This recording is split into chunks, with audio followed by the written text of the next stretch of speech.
ਆਸ਼ੀਸ਼ਿਤ ਸਰਦੀਆਂ ਦੇ ਮੌਸਮ ਦਾ ਪਰਵ ਤੁਰੀ ਵਜਾਉਣ ਦਾ ਪਰਵ ਆ ਚੁੱਕਾ ਹੈ।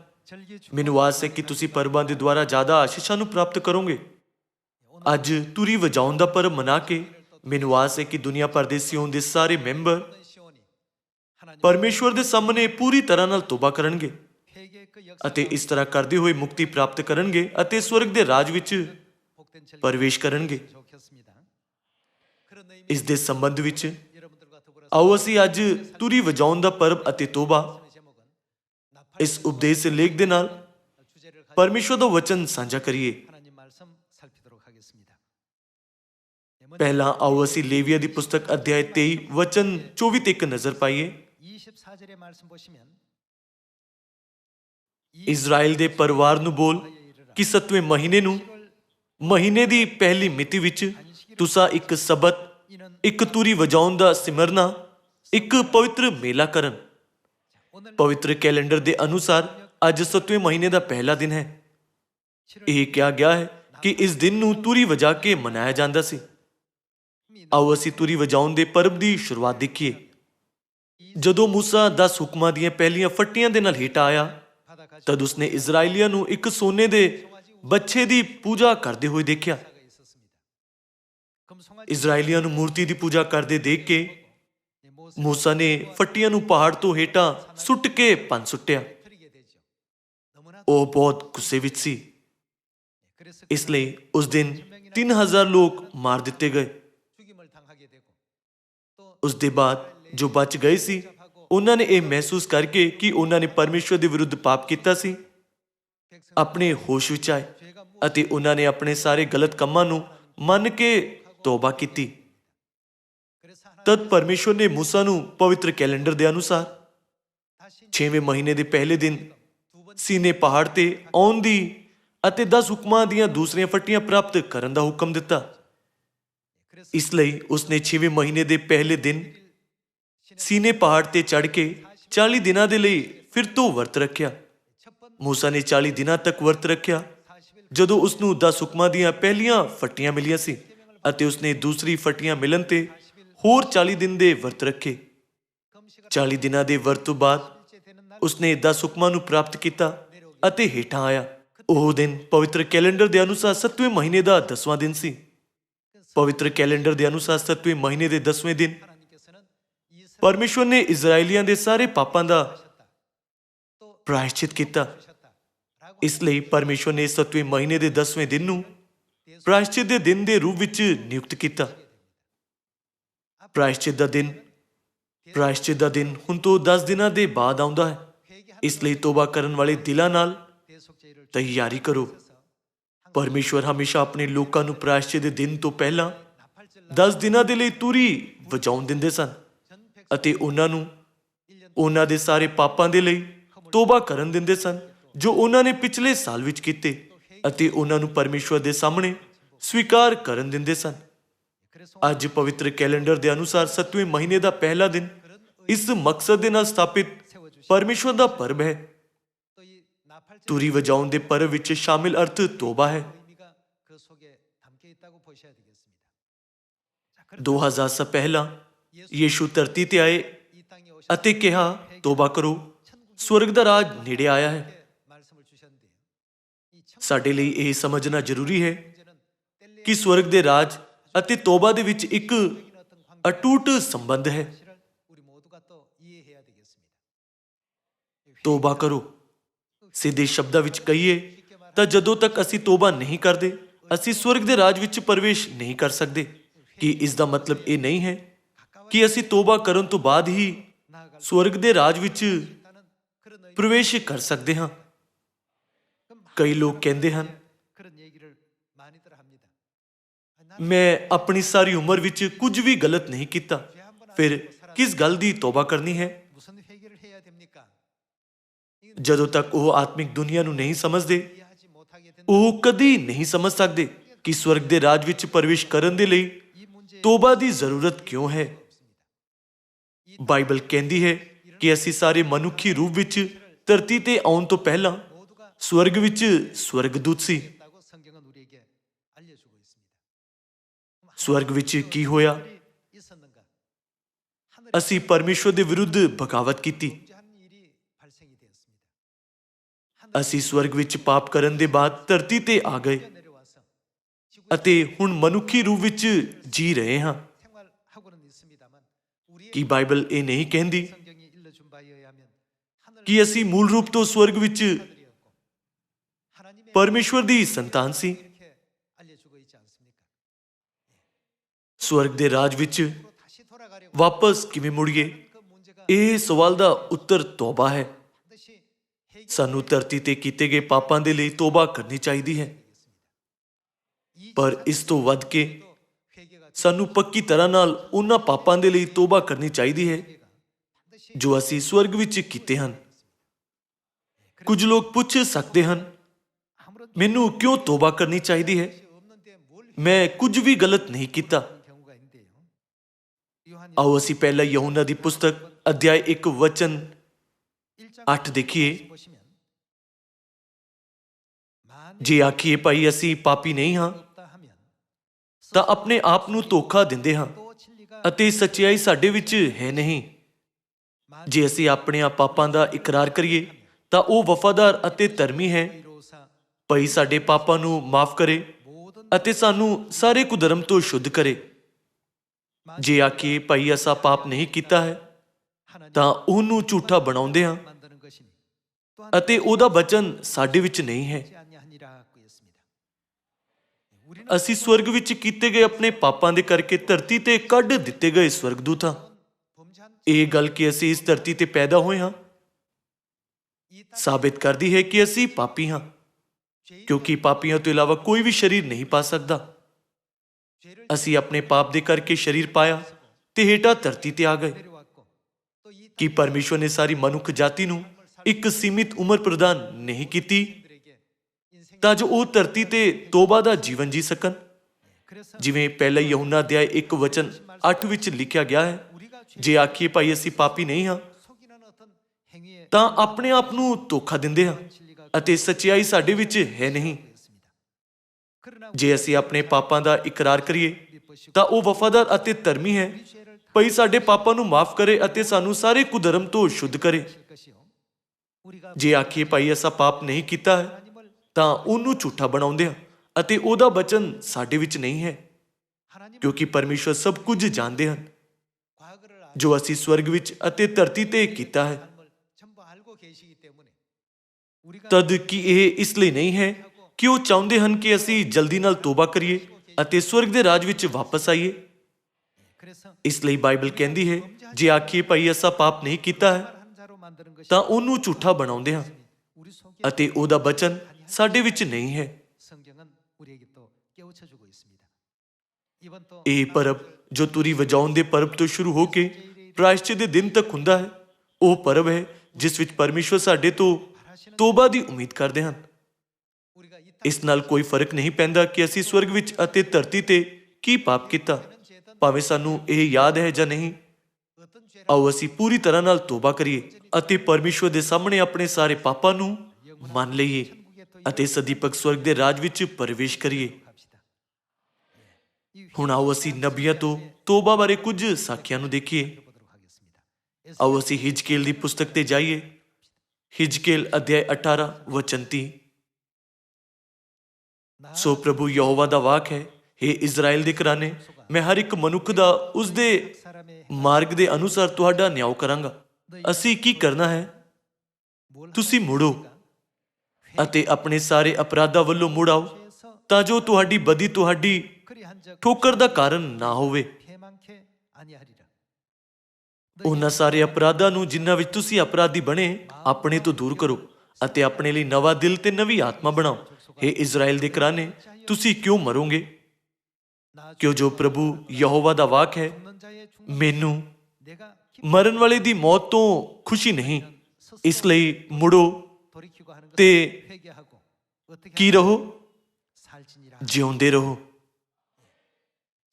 ਇੱਥੇ ਬਾਈਬਲ ਅਤੇ ਨਬੀ ਇਸ ਗੱਲ ਦੀ ਸਾਖੀ ਦਿੰਦੇ ਹਨ ਕਿ ਜੋ ਲੋਕ ਤੋਬਾ ਨਹੀਂ ਕਰਦੇ ਉਹ ਮਰ ਜਾਣਗੇ, ਪਰ ਜੋ ਲੋਕ ਤੋਬਾ ਕਰਦੇ ਹਨ ਉਹਨਾਂ ਦੇ ਲਈ ਜਿਉਂਦੇ ਰਹਿਣ ਦਾ ਰਾਹ ਖੁੱਲ ਜਾਵੇਗਾ।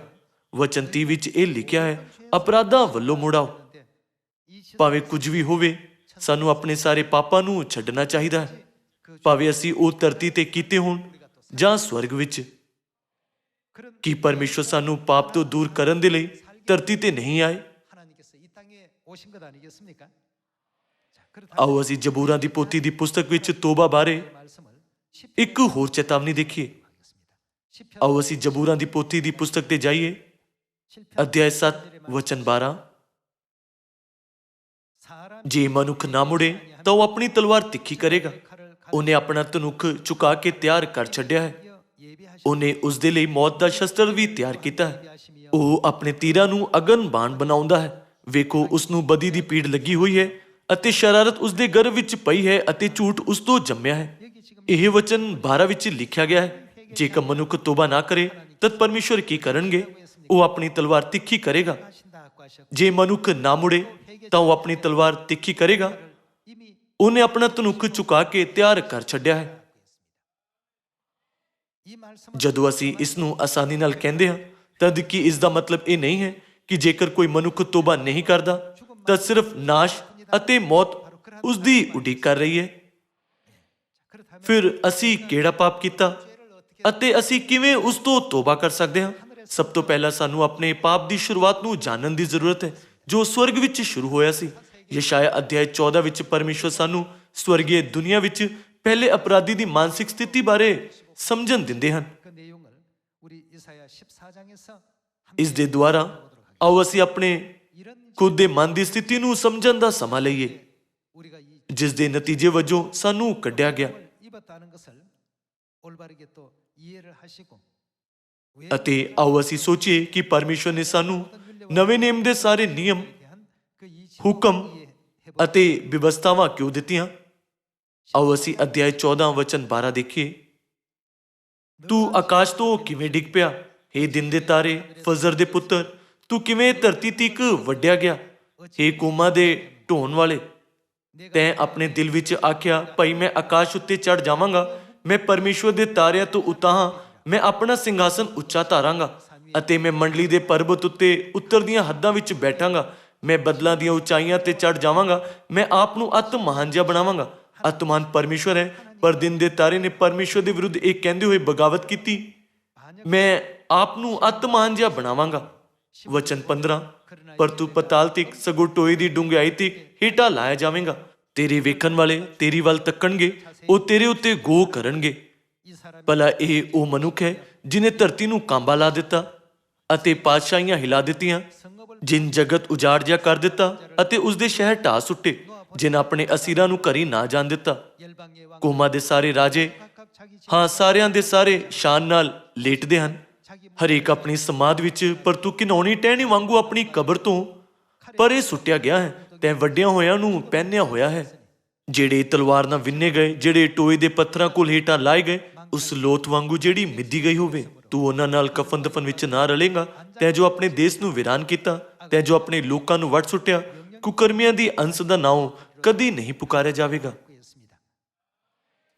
ਇੱਥੇ ਪਰਮੇਸ਼ਵਰ ਬਾਬੁਲ ਦੇ ਰਾਜੇ ਦੇ ਪਿਛਲੇ ਜੀਵਨ ਦੀ ਵਿਆਖਿਆ ਕਰਦੇ ਹਨ।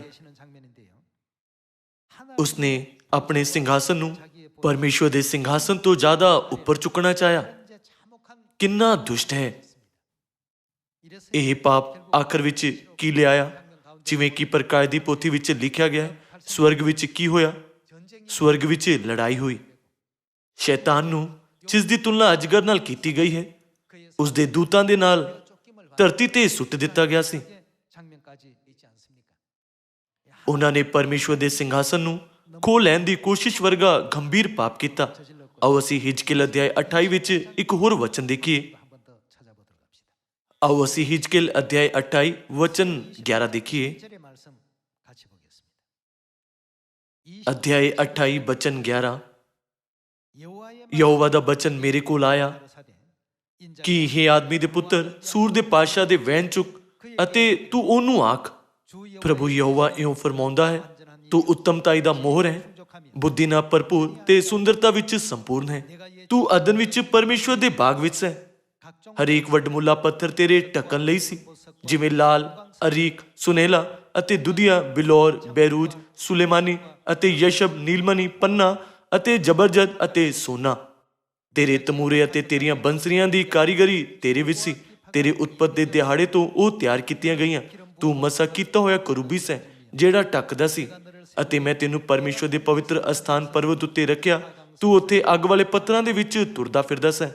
ਤੂੰ ਆਪਣੇ ਜੰਮਣ ਦੇ ਦਿਹਾੜੇ ਤੋਂ ਆਪਣੇ ਮਾਰਗਾਂ ਵਿੱਚ ਪੂਰਾ ਸੈਂ, ਇੱਥੋਂ ਤੀਕ ਕਿ ਤੇਰੇ ਵਿੱਚ ਬੇਇਨਸਾਫੀ ਪਾਈ ਗਈ। ਤੇਰੇ ਵਪਾਰ ਦੇ ਵਾਧੇ ਦੇ ਕਾਰਨ ਉਹਨਾਂ ਤੇਰੇ ਵਿੱਚ ਜ਼ੁਲਮ ਭਰ ਦਿੱਤਾ ਅਤੇ ਤੈਂ ਪਾਪ ਕੀਤਾ। ਇਸ ਲਈ ਮੈਂ ਤੈਨੂੰ ਪਰਮੇਸ਼ਵਰ ਦੇ ਪਰਵਤ ਉੱਤੋਂ ਨਾਪਾਕੀ ਵਾਂਗ ਸੁੱਟ ਦਿੱਤਾ ਅਤੇ ਤੈਨੂੰ ਢੱਕਣ ਵਾਲੇ ਕਰੂਬੀ ਅੱਗ ਵਾਲੇ ਪੱਥਰਾਂ ਦੇ ਵਿਚਕਾਰ ਨਾਸ ਕਰ ਦਿੱਤਾ। ਤੇਰਾ ਦਿਲ ਤੇਰੀ ਸੁਹੱਪਣ ਵਿੱਚ ਮਗਰੂਰ ਸੀ। ਤੂੰ ਆਪਣੀ ਸ਼ਾਨ ਦੇ ਕਾਰਨ ਆਪਣੀ ਬੁੱਧੀ ਨਾਸ ਕਰ ਲਈ। ਮੈਂ ਤੈਨੂੰ ਧਰਤੀ ਤੇ ਪਟਕ ਦਿੱਤਾ ਅਤੇ ਪਾਤਸ਼ਾਹਾਂ ਦੇ ਮੂਹਰੇ ਧਰ ਦਿੱਤਾ ਹੈ ਤਾਂ ਜੋ ਉਹ ਤੈਨੂੰ ਤੱਕ ਲੈਣ। ਤੂੰ ਆਪਣੀਆਂ ਬਹੁਤਿਆਂ ਉਗੁਣਾਂ ਦੇ ਕਾਰਨ ਅਤੇ ਵਪਾਰ ਵਿੱਚ ਬੇਇਨਸਾਫੀ ਕਰਕੇ ਆਪਣੇ ਪਵਿੱਤਰ ਅਸਥਾਨਾਂ ਨੂੰ ਅਪਵਿੱਤਰ ਕੀਤਾ ਹੈ। ਇਸ ਲਈ ਮੈਂ ਤੇਰੇ ਅੰਦਰੋਂ ਅੱਗ ਕੱਢੀ ਜਿਹਨੇ ਤੈਨੂੰ ਖਾ ਲਿਆ, ਅਤੇ ਮੈਂ ਤੇਰੇ ਸਾਰੇ ਵੇਖਣ ਵਾਲਿਆਂ ਦੀਆਂ ਅੱਖਾਂ ਦੇ ਸਾਹਮਣੇ ਤੈਨੂੰ ਧਰਤੀ ਉੱਤੇ ਸੁਆਹ ਬਣਾ ਦਿੱਤਾ। ਏਜਕੇਲ ਅਧਿਆਇ 28 ਸੂਰ ਦੇ ਪਾਤਸ਼ਾਹ ਦੇ ਪਿਛਲੇ ਜੀਵਨ ਦੀ ਵਿਆਖਿਆ ਕਰਦਾ ਹੈ। ਆਪਣੇ ਪਿਛਲੇ ਜੀਵਨ ਵਿੱਚ ਸੂਰ ਦਾ ਪਾਤਸ਼ਾਹ ਇੱਕ ਮਸਾ ਕੀਤਾ ਕਰੂਬੀ ਸੀ, ਪਰ ਉਹ ਹਿੰਸਕ ਹੋ ਕੇ ਕਮੰਡੀ ਹੋ ਗਿਆ ਅਤੇ ਆਖਰਕਾਰ ਉਸਨੇ ਪਰਮੇਸ਼ਵਰ ਦੇ ਵਿਰੁੱਧ ਪਾਪ ਕੀਤਾ। ਪਰਮੇਸ਼ਵਰ ਨੇ ਬਾਬੁਲ ਦੇ ਰਾਜੇ ਅਤੇ ਸੂਰ ਦੇ ਰਾਜੇ ਦੇ ਉਦਾਹਰਨ ਇਸ ਕਰਕੇ ਦਿਖਾਏ ਤਾਂ ਜੋ ਉਹ ਸਾਨੂੰ ਇਸ ਜੀਵਨ ਤੋਂ ਪਹਿਲਾਂ ਦੇ ਜੀਵਨ ਦੀ ਯਾਦ ਦਿਲਾ ਸਕਣ ਅਤੇ ਅਸੀਂ ਕਾਰਨ ਜਾਣ ਸਕੀਏ ਕਿ ਅਸੀਂ ਪਰਮੇਸ਼ਵਰ ਦੇ ਵਿਰੁੱਧ ਪਾਪ ਕਰਨ ਦੇ ਬਾਅਦ ਸਵਰਗ ਦੂਤਾਂ ਦੀ ਦੁਨੀਆ ਤੋਂ ਇਸ ਧਰਤੀ ਤੇ ਆਏ। ਇਸ ਲਈ ਯੀਸ਼ੂ ਨੇ ਕੀ ਕਿਹਾ ਕਿ ਉਹ ਧਰਤੀ ਤੇ ਕਿਉਂ ਆਏ? ਉਹਨਾਂ ਨੇ ਕਿਹਾ, ਮੈਂ ਧਰਮੀਆਂ ਨੂੰ ਨਹੀਂ ਪਰ ਪਾਪੀਆਂ ਨੂੰ ਬੁਲਾਉਣ ਆਇਆ ਹਾਂ। ਪਾਪੀਆਂ ਨੇ ਕਿੱਥੇ ਪਾਪ ਕੀਤਾ? ਉਹਨਾਂ ਨੇ ਸਵਰਗ ਵਿੱਚ ਪਾਪ ਕੀਤਾ। ਕਿ ਯੀਸ਼ੂ ਪਾਪੀਆਂ ਨੂੰ ਤੋਬਾ ਕਰਵਾਉਣ ਅਤੇ ਉਹਨਾਂ ਨੂੰ ਬਚਾਉਣ ਦੇ ਲਈ ਧਰਤੀ ਤੇ ਨਹੀਂ ਆਏ ਸੀ? ਆਓ ਅਸੀਂ ਲੂਕਾ ਅਧਿਆਇ 5 ਵਚਨ 31 ਦੇਖੀਏ। ਯੀਸ਼ੂ ਨੇ ਉਹਨਾਂ ਨੂੰ ਉੱਤਰ ਦਿੱਤਾ ਕਿ ਨਵੇਂ ਨਰੋਇਆਂ ਨੂੰ ਨਹੀਂ ਪਰ ਰੋਗੀਆਂ ਨੂੰ ਹਕੀਮ ਦੀ ਲੋੜ ਹੈ, ਮੈਂ ਧਰਮੀਆਂ ਨੂੰ ਨਹੀਂ। ਯੀਸ਼ੂ ਦੇ ਧਰਤੀ ਤੇ ਆਉਣ ਦਾ ਕਾਰਨ ਧਰਮੀਆਂ ਨੂੰ ਬੁਲਾਉਣਾ ਨਹੀਂ ਸੀ, ਪਰ ਕਿਸ ਨੂੰ? ਸਗੋਂ ਪਾਪੀਆਂ ਨੂੰ ਤੋਬਾ ਦੇ ਲਈ ਬੁਲਾਉਣ ਆਇਆ ਹਾਂ। ਉਹ ਤੋਬਾ ਵਿੱਚ ਉਹਨਾਂ ਦੀ ਅਗਵਾਈ ਕਰਨ ਦੇ ਲਈ ਧਰਤੀ ਤੇ ਆਏ। ਇਸ ਲਈ ਪਹਿਲੇ ਯਹੂਨਾ ਦੀ ਪੁਸਤਕ ਵਿੱਚ ਇਹ ਕਿਹਾ ਗਿਆ ਹੈ, ਜੇਕਰ ਅਸੀਂ ਕਹੀਏ ਕਿ ਅਸੀਂ ਪਾਪ ਨਹੀਂ ਕੀਤਾ ਤਦ ਉਸ ਨੂੰ ਝੂਠਾ ਬਣਾਉਂਦੇ ਹਾਂ। ਅਸੀਂ ਪਾਪੀ ਹਾਂ ਜਿਨ੍ਹਾਂ ਨੇ ਸਵਰਗ ਵਿੱਚ ਗੰਭੀਰ ਪਾਪ ਕੀਤਾ ਅਤੇ ਧਰਤੀ ਤੇ ਸੁੱਟ ਦਿੱਤੇ ਗਏ। ਇਨ੍ਹਾਂ ਭ੍ਰਿਸ਼ਟ ਆਤਮਾਵਾਂ ਦੀ ਅਗਵਾਈ ਮੁਕਤੀ ਦੇ ਰਾਹ ਤੇ ਅਤੇ ਤੋਬਾ ਵਿੱਚ ਕਰਨ ਲਈ ਯੀਸ਼ੂ ਧਰਤੀ ਤੇ ਆਏ। ਇਸ ਲਈ ਆਪਣੀ ਸੇਵਕਾਈ ਦੀ ਸ਼ੁਰੂਆਤ ਵਿੱਚ ਉਹਨਾਂ ਨੇ ਕਿਹਾ, ਤੋਬਾ ਕਰੋ ਕਿਉਂਕਿ ਸਵਰਗ ਦਾ ਰਾਜ ਨੇੜੇ ਆਇਆ ਹੈ। ਦੂਸਰੇ ਸ਼ਬਦਾਂ ਵਿੱਚ ਜੇਕਰ ਤੁਸੀਂ ਸਵਰਗ ਮੁੜਨਾ ਚਾਹੁੰਦੇ ਹੋ ਤਾਂ ਤੁਹਾਨੂੰ ਸਭ ਤੋਂ ਪਹਿਲਾਂ ਉਹਨਾਂ ਸਾਰੇ ਪਾਪਾਂ ਵਿੱਚੋਂ ਨਿਕਲਣਾ ਪਵੇਗਾ ਜਿਨ੍ਹਾਂ ਦਾ ਤੁਸੀਂ ਸਵਰਗ ਵਿੱਚ ਢੇਰ ਲਗਾਇਆ ਹੈ, ਅਤੇ ਪੂਰੀ ਤਰ੍ਹਾਂ ਨਾਲ ਤੋਬਾ ਕਰਨੀ ਹੋਵੇਗੀ। ਕਿ ਯੀਸ਼ੂ ਨੇ ਸਾਨੂੰ ਇਹ ਨਹੀਂ ਸਿਖਾਇਆ? ਤਦ ਸਾਡੇ ਸਾਰੇ ਪਾਪਾਂ ਦੇ ਲਈ ਸਾਨੂੰ ਕਿਵੇਂ ਮਾਫ ਕੀਤਾ ਜਾ ਸਕਦਾ ਹੈ? ਪਾਪਾਂ ਦੀ ਮਾਫੀ ਮਨੁੱਖ ਜਾਤੀ ਲਈ ਸਭ ਤੋਂ ਮਹੱਤਵਪੂਰਨ ਚੀਜ਼ ਹੈ। ਪਹਿਲਾਂ ਆਓ ਅਸੀਂ ਜਾਣੀਏ ਕਿ ਪਾਪ ਕੀ ਹੈ। ਆਓ ਅਸੀਂ ਪਹਿਲਾ ਯਹੂਨਾ ਅਧਿਆਇ 3 ਵਚਨ 4 ਦੇਖੀਏ।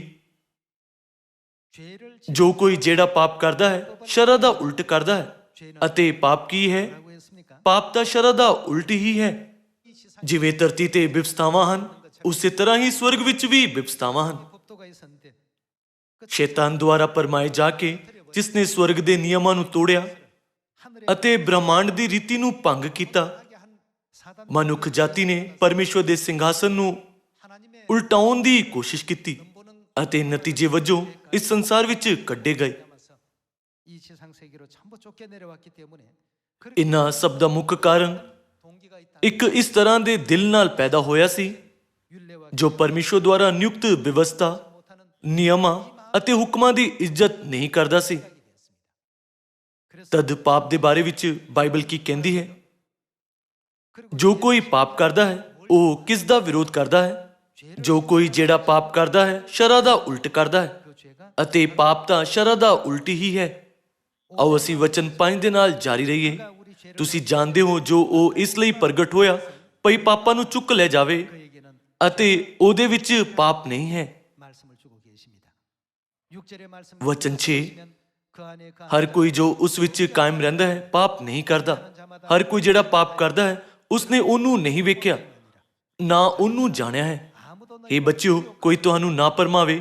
ਜਿਹੜਾ ਧਰਮ ਕਰਦਾ ਹੈ ਸੋ ਧਰਮੀ ਹੈ, ਜਿਵੇਂ ਉਹ ਧਰਮੀ ਹੈ। ਜਿਹੜਾ ਪਾਪ ਕਰਦਾ ਹੈ ਉਹ ਕਿਸ ਦੇ ਵੱਲੋਂ ਹੈ? ਸ਼ੈਤਾਨ ਤੋਂ ਹੈ, ਕਿਉਂ ਜੋ ਸ਼ੈਤਾਨ ਮੁੱਢੋਂ ਹੀ ਪਾਪ ਕਰਦਾ ਆਇਆ ਹੈ। ਪਰਮੇਸ਼ਵਰ ਦਾ ਪੁੱਤਰ ਇਸੇ ਲਈ ਪ੍ਰਗਟ ਹੋਇਆ ਭਈ ਸ਼ੈਤਾਨ ਦੇ ਕੰਮਾਂ ਨੂੰ ਨਸ਼ਟ ਕਰੇ। ਬਾਈਬਲ ਸਾਨੂੰ ਸਿਖਾਉਂਦੀ ਹੈ ਕਿ ਜੋ ਲੋਕ ਪਰਮੇਸ਼ਵਰ ਦੀ ਵਿਵਸਥਾ, ਨਿਯਮਾਂ ਅਤੇ ਹੁਕਮਾਂ ਨੂੰ ਸਵੀਕਾਰ ਨਹੀਂ ਕਰਦੇ, ਅਤੇ ਜੋ ਲੋਕ ਪਰਮੇਸ਼ਵਰ ਦੇ ਹੁਕਮਾਂ ਦੇ ਅਨੁਸਾਰ ਆਪਣਾ ਜੀਵਨ ਨਹੀਂ ਜਿਉਂਦੇ, ਉਹ ਸ਼ੈਤਾਨ ਦੁਆਰਾ ਪਰਮਾਏ ਜਾਂਦੇ ਹਨ ਅਤੇ ਸ਼ੈਤਾਨ ਦੀ ਮਰਜ਼ੀ ਦੇ ਅਨੁਸਾਰ ਆਪਣਾ ਜੀਵਨ ਜਿਉਣ ਦੇ ਲਈ ਮਜਬੂਰ ਹੁੰਦੇ ਹਨ। ਇਸ ਲਈ ਧਰਤੀ ਤੇ ਆਉਣ ਦੇ ਬਾਅਦ ਵੀ ਪਰਮੇਸ਼ਵਰ ਨੇ ਹਮੇਸ਼ਾ ਕਿਸ ਗੱਲ ਤੇ ਜ਼ੋਰ ਦਿੱਤਾ ਹੈ? ਜਦੋਂ ਉਹ ਮਨੁੱਖ ਜਾਤੀ ਨੂੰ ਬਚਾਉਣ ਦੇ ਲਈ ਧਰਤੀ ਤੇ ਆਏ, ਤਦ ਉਹਨਾਂ ਨੇ ਹਮੇਸ਼ਾ ਸਾਨੂੰ ਸਿਖਾਇਆ ਵਿਵਸਥਾ, ਨਿਯਮਾਂ ਅਤੇ ਹੁਕਮਾਂ ਦੀ ਪਾਲਣਾ ਕਰੋ। ਇਹ ਕਹਿੰਦੇ ਹੋਏ ਉਹ ਸਾਰੀ ਮਨੁੱਖ ਜਾਤੀ ਨੂੰ ਯਾਦ ਕਰਵਾਉਣਾ ਜਾਰੀ ਰੱਖਦੇ ਹਨ। ਆਓ ਅਸੀਂ ਵਿਵਸਥਾ ਸਾਰ ਅਧਿਆਇ 8 ਵਚਨ 1 ਤੇ ਨਜ਼ਰ ਪਾਈਏ। ਇਹ ਸਾਰਾ ਹੁਕਮਨਾਮਾ ਜਿਹੜਾ ਮੈਂ ਅੱਜ ਤੁਹਾਨੂੰ ਦਿੰਦਾ ਹਾਂ, ਉਸ ਨੂੰ ਪੂਰਾ ਕਰਨ ਦੀ ਪਾਲਣਾ ਕਰੋ, ਤਾਂ ਜੋ ਤੁਸੀਂ ਜਿਉਂਦੇ ਰਹੋ ਅਤੇ ਵਧੋ, ਅਤੇ ਤੁਸੀਂ ਜਾ ਕੇ ਉਸ ਧਰਤੀ ਉੱਤੇ ਕਬਜ਼ਾ ਕਰੋ ਜਿਹਦੀ ਸੋ ਯਹੋਵਾ ਨੇ ਤੁਹਾਡੇ ਪਿਓ ਦਾਦਿਆਂ ਨਾਲ ਖਾਧੀ ਸੀ। ਤੁਸੀਂ ਉਸ ਸਾਰੇ ਰਸਤੇ ਨੂੰ ਯਾਦ ਰੱਖੋ ਜਿਹਦੇ ਵਿੱਚ ਯਹੋਵਾ ਤੁਹਾਡਾ ਪਰਮੇਸ਼ਵਰ ਤੁਹਾਨੂੰ 40 ਵਰੇ ਉਜਾੜ ਦੇ ਵਿੱਚ ਲਈ ਫਿਰਦਾ ਰਿਹਾ, ਤਾਂ ਜੋ ਉਹ ਤੁਹਾਨੂੰ ਅਧੀਨ ਕਰੇ ਅਤੇ ਪਰਖੇ ਅਤੇ ਜਾਣੇ ਭਈ ਤੁਹਾਡੇ ਮਨ ਵਿੱਚ ਕੀ ਹੈ, ਅਰਥਾਤ ਕਿ ਤੁਸੀਂ ਉਸਦੇ ਹੁਕਮਾਂ ਉੱਤੇ ਚੱਲੋਗੇ ਵੀ ਕਿ ਨਹੀਂ। ਪਰਮੇਸ਼ਵਰ ਨੇ ਇਜ਼ਰਾਈਲੀਆਂ ਨੂੰ 40 ਸਾਲ ਤੱਕ ਜੰਗਲ ਦੇ ਰਾਹ ਤੇ ਇਹ ਦੇਖਣ ਲਈ ਚਲਾਇਆ ਕਿ ਉਹ ਪਰਮੇਸ਼ਵਰ ਦੇ ਹੁਕਮਾਂ ਦੀ ਪਾਲਣਾ ਕਰਨਗੇ ਜਾਂ ਨਹੀਂ। ਇਸ ਦੀ ਪੁਸ਼ਟੀ ਕਰਨ ਤੱਕ ਕਿ ਪਰਮੇਸ਼ਵਰ ਨੇ ਇਜ਼ਰਾਈਲੀਆਂ ਨੂੰ ਜੰਗਲ ਵਿੱਚ 40 ਸਾਲ ਬਿਤਾਉਣ ਨਹੀਂ ਦਿੱਤੇ। ਇਹ ਇਸ ਲਈ ਹੈ ਕਿਉਂਕਿ ਪਰਮੇਸ਼ਵਰ ਦੁਆਰਾ ਪ੍ਰਦਾਨ ਕੀਤੇ ਗਏ ਨਿਯਮ, ਵਿਵਸਥਾ ਅਤੇ ਹੁਕਮ ਇੰਨੇ ਮਹੱਤਵਪੂਰਨ ਹਨ। ਹੁਣ ਅਸੀਂ ਆਤਮਿਕ ਜੰਗਲ ਵਿੱਚ ਵਿਸ਼ਵਾਸ ਦੇ ਰਾਹ ਤੇ ਚੱਲ ਰਹੇ ਹਾਂ। ਜਦੋਂ ਪਰਮੇਸ਼ਵਰ ਕਹਿੰਦੇ ਹਨ ਸਾਨੂੰ ਇੱਕ ਦੂਸਰੇ ਨਾਲ ਇਕਜੁੱਟ ਹੋਣਾ ਚਾਹੀਦਾ ਹੈ, ਤਾਂ ਸਾਨੂੰ ਕਿਰਪਾ ਨਾਲ ਭਰਪੂਰ ਇਕਜੁੱਟ ਹੋਣਾ ਚਾਹੀਦਾ ਹੈ। ਅਤੇ ਜਦੋਂ ਸਾਨੂੰ ਕਿਹਾ ਜਾਂਦਾ ਹੈ ਆਪਣੇ ਆਪ ਨੂੰ ਹਲੀਮ ਕਰੋ, ਤਾਂ ਸਾਨੂੰ ਆਪਣੇ ਆਪ ਨੂੰ ਹਲੀਮ ਕਰਨਾ ਚਾਹੀਦਾ ਹੈ। ਅਤੇ ਜਦੋਂ ਉਹ ਕਹਿੰਦੇ ਹਨ ਆਪਣੇ ਆਪ ਨੂੰ ਨਰਮ ਕਰੋ, ਤਾਂ ਸਾਨੂੰ ਖੁਦ ਨੂੰ ਨਰਮ ਕਰਨਾ ਚਾਹੀਦਾ ਹੈ। ਭਾਵੇਂ ਪਰਮੇਸ਼ਵਰ ਕੁਝ ਵੀ ਕਿਉਂ ਨਾ ਕਹਿਣ, ਸਾਨੂੰ ਪਰਮੇਸ਼ਵਰ ਦੇ ਵਚਨਾਂ ਅਤੇ ਹੁਕਮਾਂ ਦਾ ਪਾਲਣਾ ਕਰਨਾ ਚਾਹੀਦਾ ਹੈ। ਸਿਰਫ ਤਦ ਹੀ ਕਿ ਅਸੀਂ ਸਾਰੇ ਅਨੰਤ ਸਵਰਗ ਦੇ ਰਾਜ ਨੂੰ ਫਿਰ ਤੋਂ ਪਾਉਣ ਦੇ ਕਾਬਿਲ ਨਹੀਂ ਹੋਵਾਂਗੇ। ਇਸ ਲਈ ਯੀਸ਼ੂ ਨੇ ਸਾਨੂੰ ਤੋਬਾ ਕਰਨ ਦਾ ਤਰੀਕਾ ਸਿਖਾਉਂਦੇ ਹੋਏ ਇੱਕ ਬਹੁਤ ਹੀ ਮਹੱਤਵਪੂਰਨ ਸਬਕ ਦਿੱਤਾ। ਆਓ ਅਸੀਂ ਮਰਕੁਸ ਅਧਿਆਇ 1 ਵਚਨ 15 ਦੇਖੀਏ। ਸਮਾਂ ਪੂਰਾ ਹੋਇਆ ਅਤੇ ਪਰਮੇਸ਼ਵਰ ਦਾ ਰਾਜ ਨੇੜੇ ਆ ਗਿਆ ਹੈ। ਤੋਬਾ ਕਰੋ ਅਤੇ ਕੀ ਕਰੋ? ਖੁਸ਼ਖਬਰੀ ਉੱਤੇ ਪ੍ਰਤੀਤ ਕਰੋ। ਖੁਸ਼ਖਬਰੀ ਤੇ ਵਿਸ਼ਵਾਸ ਕਰਨਾ ਅਤੇ ਖੁਸ਼ਖਬਰੀ ਦਾ ਕੰਮ ਕਰਨਾ ਇੱਕੋ ਇੱਕ ਤਰੀਕਾ ਹੈ ਜਿਸ ਨਾਲ ਅਸੀਂ ਉਹਨਾਂ ਪਾਪਾਂ ਦੇ ਲਈ ਤੋਬਾ ਕਰ ਸਕਦੇ ਹਾਂ ਜੋ ਅਸੀਂ ਸਵਰਗ ਵਿੱਚ ਪਰਮੇਸ਼ਵਰ ਦੇ ਵਿਰੁੱਧ ਕੀਤੇ ਸੀ ਅਤੇ ਇਸ ਧਰਤੀ ਤੇ ਕੱਢ ਦਿੱਤੇ ਗਏ ਸੀ। ਜਿਵੇਂ ਤੁਸੀਂ ਸਿੱਖਿਆ ਹੈ ਕਿ ਸੱਚ ਵਿੱਚ ਖੁਸ਼ਖਬਰੀ ਕੀ ਹੈ, ਕਿ ਨਵੇਂ ਨੇਮ ਦੀ ਸੱਚਾਈ ਵਿੱਚ ਪਰਮੇਸ਼ਵਰ ਦੇ ਸਾਰੀ ਅਨੇਕ ਵਿਵਸਥਾ, ਨਿਯਮ ਅਤੇ ਹੁਕਮ ਸ਼ਾਮਿਲ ਨਹੀਂ ਹਨ ਜਿਨ੍ਹਾਂ ਦਾ ਤੋਬਾ ਕਰਨ ਵਾਲੇ ਲੋਕਾਂ ਨੂੰ ਪਾਲਣ ਕਰਨ ਦੀ ਜ਼ਰੂਰਤ ਹੈ। ਇਸ ਲਈ ਕਿਹਾ ਗਿਆ ਹੈ ਕਿ ਤੋਬਾ ਕਰਨ ਵਾਲੇ ਲੋਕਾਂ ਨੂੰ ਖੁਸ਼ਖਬਰੀ ਤੇ ਵਿਸ਼ਵਾਸ ਕਰਨਾ ਚਾਹੀਦਾ ਹੈ। ਜੋ ਲੋਕ ਨਵੇਂ ਨੇਮ ਤੇ ਵਿਸ਼ਵਾਸ ਨਹੀਂ ਕਰਦੇ ਉਹ ਕਦੀ ਵੀ ਖੁਸ਼ਖਬਰੀ ਤੇ ਵਿਸ਼ਵਾਸ ਨਹੀਂ ਕਰ ਸਕਦੇ। ਕੀ ਇਹ ਵੀ ਸੱਚ ਨਹੀਂ ਹੈ ਕਿ ਜੋ ਲੋਕ ਖੁਸ਼ਖਬਰੀ ਤੇ ਵਿਸ਼ਵਾਸ ਨਹੀਂ ਕਰਦੇ ਉਹ ਕਦੀ ਵੀ ਸੰਪੂਰਨ ਤੋਬਾ ਨਹੀਂ ਕਰ ਸਕਦੇ ਹਨ? ਨਵੇਂ ਨੇਮ ਵਿੱਚ ਕੀ ਹੈ ਕਿ ਸਾਨੂੰ ਨਵੇਂ ਨੇਮ ਦੀ ਖੁਸ਼ਖਬਰੀ ਤੇ ਵਿਸ਼ਵਾਸ ਕਰਨ ਦੀ ਜ਼ਰੂਰਤ ਹੈ। ਆਓ ਅਸੀਂ ਲੂਕਾ ਅਧਿਆਇ 22 ਵਿੱਚ ਉੱਤਰ ਲੱਭੀਏ। ਲੂਕਾ ਅਧਿਆਇ 22 ਵਚਨ 7 ਵਿੱਚ ਲਿਖਿਆ ਹੈ, ਪਤੀਰੀ ਰੋਟੀ ਦਾ ਦਿਨ ਆਇਆ ਜਿਸ ਵਿੱਚ ਪਸਾ ਦੇ ਲਈ ਬਲੀਦਾਨ ਕਰਨਾ ਸੀ, ਅਤੇ ਉਸਨੇ ਪਤਰਸ ਅਤੇ ਯਹੂਨਾ ਨੂੰ ਇਹ ਕਹਿ ਕੇ ਕੱਲਿਆ, ਭਈ ਜਾ ਕੇ ਸਾਡੇ ਲਈ ਪਸਾ ਤਿਆਰ ਕਰੋ ਤਾਂ ਅਸੀਂ ਖਾਈਏ। ਆਓ ਅਸੀਂ ਵਚਨ 19 ਤੇ ਜਾਈਏ ਅਤੇ ਪਸਾ ਦਾ ਦ੍ਰਿਸ਼ ਦੇਖੀਏ। ਤਾਂ ਉਸਨੇ ਰੋਟੀ ਲਈ ਅਤੇ ਸ਼ੁਕਰ ਕਰਕੇ ਤੋੜੀ ਅਤੇ ਇਹ ਕਹਿ ਕੇ ਉਹਨਾਂ ਨੂੰ ਦਿੱਤੀ ਕਿ ਇਹ ਮੇਰਾ ਸਰੀਰ ਹੈ ਜੋ ਤੁਹਾਡੇ ਬਦਲੇ ਦਿੱਤਾ ਜਾਂਦਾ ਹੈ, ਮੇਰੀ ਯਾਦਗਾਰੀ ਲਈ ਇਹ ਕਰਿਆ ਕਰੋ। ਅਤੇ ਖਾਣ ਦੇ ਪਿੱਛੋਂ ਇਸੇ ਤਰ੍ਹਾਂ ਉਸਨੇ ਪਿਆਲਾ ਦੇ ਕੇ ਕਿਹਾ ਕਿ ਇਹ ਪਿਆਲਾ ਮੇਰੇ ਲਹੂ ਵਿੱਚ ਜੋ ਤੁਹਾਡੇ ਲਈ ਵਹਾਇਆ ਜਾਂਦਾ ਹੈ ਨਵਾਂ ਨੇਮ ਹੈ। ਇੱਥੇ ਅਸੀਂ ਦੇਖ ਸਕਦੇ ਹਾਂ ਕਿ ਨਵੇਂ ਨੇਮ ਵਿੱਚ ਯੀਸ਼ੂ ਮਸੀਹ ਦੀ ਮੌਤ ਅਤੇ ਬਲੀਦਾਨ ਸ਼ਾਮਿਲ ਹੈ। ਨਵਾਂ ਨੇਮ ਖੁਸ਼ਖਬਰੀ ਹੈ। ਮਸੀਹ ਦੇ ਲਹੂ ਤੋਂ ਬਿਨਾਂ ਅਸੀਂ ਅਨੰਤ ਸਵਰਗ ਦੇ ਰਾਜ ਵਿੱਚ ਨਹੀਂ ਮੁੜ ਸਕਦੇ। ਇਹ ਸੁਣਨ ਤੋਂ ਬਾਅਦ ਕਿ ਉਹ ਯੀਸ਼ੂ ਮਸੀਹ ਦੇ ਕੀਮਤੀ ਲਹੂ ਕਰਕੇ ਸਵਰਗ ਵਿੱਚ ਪ੍ਰਵੇਸ਼ ਕਰ ਸਕਦੇ ਹਨ, ਕੁਝ ਲੋਕ ਪੁੱਛਦੇ ਹਨ ਕਿ ਪਸਾ ਮਨਾਉਣਾ ਕਾਫੀ ਨਹੀਂ ਹੈ। ਸਾਨੂੰ ਪਸਾ ਦਾ ਅਸਲੀ ਅਰਥ ਸਮਝਣਾ ਚਾਹੀਦਾ ਹੈ। ਨਵਾਂ ਨੇਮ ਕਿਸ ਦੇ ਦੁਆਰਾ ਸਥਾਪਿਤ ਕੀਤਾ ਗਿਆ ਸੀ? ਕਿ ਯੀਸ਼ੂ ਨੇ ਨਹੀਂ ਕਿਹਾ ਕਿ ਇਹ ਮੇਰੇ ਲਹੂ ਵਿੱਚ ਨਵਾਂ ਨੇਮ ਹੈ। ਇਸ ਨਵੇਂ ਨੇਮ ਵਿੱਚ ਪਰਮੇਸ਼ਵਰ ਸਾਡੇ ਆਤਮਿਕ ਮਾਤਾ ਪਿਤਾ ਦਾ ਬਲੀਦਾਨ ਹੈ। ਮੇਰੇ ਪਾਪਾਂ ਦੇ ਕਰਕੇ ਕੌਣ ਬਲੀਦਾਨ ਹੋਏ ਅਤੇ ਮਾਰੇ ਗਏ? ਸਾਨੂੰ ਪਰਮੇਸ਼ਵਰ ਦੀਆਂ ਸੰਤਾਨਾਂ ਨੂੰ ਇਸ ਨੂੰ ਮਹਿਸੂਸ ਕਰਨਾ ਚਾਹੀਦਾ ਹੈ ਅਤੇ ਇਸ ਨੂੰ ਮਨ ਵਿੱਚ ਰੱਖਣਾ ਚਾਹੀਦਾ ਹੈ, ਇਹ ਪੱਕਾ ਕਰਨ ਦੇ ਲਈ ਕਿ ਇਸ ਤਰ੍ਹਾਂ ਦੀਆਂ ਚੀਜ਼ਾਂ ਦੁਬਾਰਾ ਨਹੀਂ ਹੋਣਗੀਆਂ, ਕਿ ਸਾਨੂੰ ਆਪਣੇ ਜੀਵਨ ਨੂੰ ਪਾਪ ਤੋਂ ਦੂਰ ਨਹੀਂ ਰੱਖਣਾ ਚਾਹੀਦਾ। ਕਿਉਂਕਿ ਅਸੀਂ ਆਪਣੇ ਪਾਪਾਂ ਦੀ ਮਾਫੀ ਪਾ ਚੁੱਕੇ ਹਾਂ, ਤਦ ਸਾਨੂੰ ਫਿਰ ਤੋਂ ਕਦੀ ਕਿਸੇ ਪਾਪ ਵਿੱਚ ਸ਼ਾਮਿਲ ਨਹੀਂ ਹੋਣਾ ਚਾਹੀਦਾ। ਇਹਨਾਂ ਸਭ ਨੂੰ ਸਮਝਣ ਵਿੱਚ ਸਾਡੀ ਮਦਦ ਕਰਨ ਦੇ ਲਈ ਪਰਮੇਸ਼ਵਰ ਨੇ ਬਹੁਤ ਸਾਰੀਆਂ ਵਿਵਸਥਾਵਾਂ ਸਥਾਪਿਤ ਕੀਤੀਆਂ। ਪੁਰਾਣੇ ਨੇਮ ਵਿੱਚ ਸਬਤ ਦੇ ਲਈ ਭੇਂਟ, ਹਰ ਰੋਜ਼ ਦੀ ਭੇਂਟ, ਪਰਬਾਂ ਦੇ ਲਈ ਭੇਂਟ ਅਤੇ ਲੋਕਾਂ ਦੇ ਲਈ ਪਾਪ ਬਲੀ ਦੀ ਭੇਂਟ ਸੀ। ਜਦੋਂ ਵੀ ਕਿਸੇ ਪਸ਼ੂ ਨੂੰ ਬਲੀ ਕੀਤਾ ਜਾਂਦਾ ਸੀ, ਉਹ ਹਮੇਸ਼ਾ ਇਸ ਲਈ ਹੁੰਦਾ ਸੀ ਕਿਉਂਕਿ ਕੋਈ ਪਾਪ ਕਰਦਾ ਸੀ। ਉਸ ਵਿਅਕਤੀ ਦੇ ਪਾਪ ਦੇ ਕਰਕੇ ਇੱਕ ਪਸ਼ੂ ਮਾਰਿਆ ਜਾਂਦਾ ਸੀ। ਸਵਾਲ ਇਹ ਹੈ, ਸਾਡੇ ਪਾਪਾਂ ਦੇ ਲਈ ਕੌਣ ਮਰ ਗਿਆ? ਜਦੋਂ ਅਸੀਂ ਸਮਝੀਏ ਕਿ ਸਾਡੇ ਬਜਾਏ ਕਿਸ ਨੇ ਮੌਤ ਦਾ ਦੁੱਖ ਅਤੇ ਦਰਦ ਸਹਿਨ ਕੀਤਾ, ਤਦ ਅਸੀਂ ਇਮਾਨਦਾਰੀ ਨਾਲ ਆਪਣੇ ਸਾਰੇ ਪਾਪਾਂ ਤੋਂ ਤੋਬਾ ਕਰ ਸਕਦੇ ਹਾਂ। ਸਾਨੂੰ ਸਪਸ਼ਟ ਰੂਪ ਨਾਲ ਸਮਝਣਾ ਚਾਹੀਦਾ ਹੈ ਕਿ ਨਵੇਂ ਨੇਮ ਦਾ ਸੱਚ ਸਾਨੂੰ ਕੀ ਸੰਦੇਸ਼ ਦੇਣ ਦੀ ਕੋਸ਼ਿਸ਼ ਕਰ ਰਿਹਾ ਹੈ। ਸਲੀਬ ਤੇ ਪਰਮੇਸ਼ਵਰ ਦਾ ਗੰਭੀਰ ਦਰਦ ਅਤੇ ਮੌਤ ਸਾਨੂੰ ਉਹਨਾਂ ਦੇ ਬਲੀਦਾਨ ਦਾ ਸਿਰਫ ਇੱਕ ਭਾਗ ਦਿਖਾਉਂਦਾ ਹੈ। ਸਾਨੂੰ ਪਰਮੇਸ਼ਵਰ ਦੀਆਂ ਸੰਤਾਨਾਂ ਨੂੰ ਇਹ ਪੂਰੀ ਤਰ੍ਹਾਂ ਨਾਲ ਸਮਝਣਾ ਚਾਹੀਦਾ ਹੈ ਕਿ ਇਸ ਵਿੱਚ ਕਿੰਨਾ ਦੁੱਖ ਸ਼ਾਮਿਲ ਹੈ ਅਤੇ ਸਾਨੂੰ ਫਿਰ ਤੋਂ ਕਿਸੇ ਵੀ ਪਾਪ ਵਿੱਚ ਸ਼ਾਮਿਲ ਨਹੀਂ ਹੋਣਾ ਚਾਹੀਦਾ, ਤਾਂ ਜੋ ਅਸੀਂ ਇਸ ਕਿਰਪਾ ਨਾਲ ਭਰਪੂਰ ਸਰਦੀ ਦੇ ਮੌਸਮ ਦੇ ਪਰਬ ਦੁਆਰਾ ਸਦੀਪਕ ਸਵਰਗ ਦੇ ਰਾਜ ਵਿੱਚ ਪ੍ਰਵੇਸ਼ ਕਰ ਸਕੀਏ। ਇਸ ਨਾਲ ਇਹ ਉਪਦੇਸ਼ ਖਤਮ ਹੁੰਦਾ ਹੈ। ਤੁਹਾਡਾ ਬਹੁਤ ਬਹੁਤ ਧੰਨਵਾਦ।